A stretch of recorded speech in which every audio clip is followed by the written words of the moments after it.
S, வீடு, schools, hotels, store room இங்கெல்லாம் partition wall கட்டணும்னாலும் இப்போ பில்டிங் போனஸோட first choice Renocon Rapid Wall Panels. நான் எப்பவுமே ஒரு பேச்சாளராக இருக்கும்பொழுது கலைஞர் சொல்லிக் கொடுத்ததும் அதே தான், எங்கள் அப்பா சொல்லிக் கொடுத்ததும் அதே தான். எதிரியோட பெயரையோ அல்லது எதிரியை விமர்சிக்கவோ அவர் பெயரோடு சொல்லக்கூடாது. கலைஞர் ஒரு காலத்தில் சொன்னதை கேள்விப்பட்டிருக்கேன். தலைவர் கலைஞர் இருக்கும் பொழுது என்னைக்குமே ஜெயலலிதான்னு சொல்ல மாட்டார். அந்த அம்மையார், எதிர்கட்சி அம்மையார் அல்லது முதலமைச்சர் அம்மையார் அப்படின்னு தான் கோடிட்டு காட்டுவார்.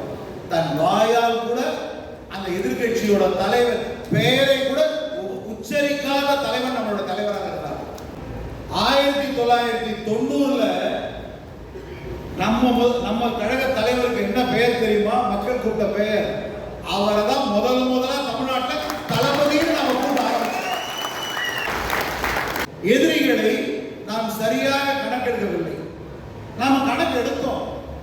பிரதானமாக ஒரு எதிர்கட்சி உண்டு, அந்த கட்சியை அந்த ஆட்சி வரக்கூடாது, நம் திட்டங்களெல்லாம் தொடர வேண்டும் என்று ஒரு மிகப்பெரிய ஒரு வேலையை எடுத்து தேர்தலில் பிரச்சாரத்தை மேற்கொண்டோம். நாம செய்ததும் ஒரு தவறு. எதிரிகள் எந்த ரூபத்தில் வராங்க அப்படின்றத கணக்கெடுக்கப்படும். வெற்றி தோல்விகள் என்பது ஒரு அரசியல் கட்சியில ரொம்ப சகஜம். ஒரு தேர்தலில் திராவிட முன்னேற்ற கழகம் படுதோல்வி அடைந்தது. ஒரு மிகப்பெரிய ஒரு அலை வீசியது.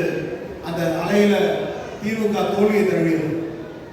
அதற்காக கலைஞர் தோல்விடவில்லை, அதற்காக பேராசிரியர் தோல்விடவில்லை. இதுதான் திமுகவோட முடிவு என்று எழுதப்படவில்லை. அடுத்த நடந்த தேர்தலில் கழகம் ஆட்சியில்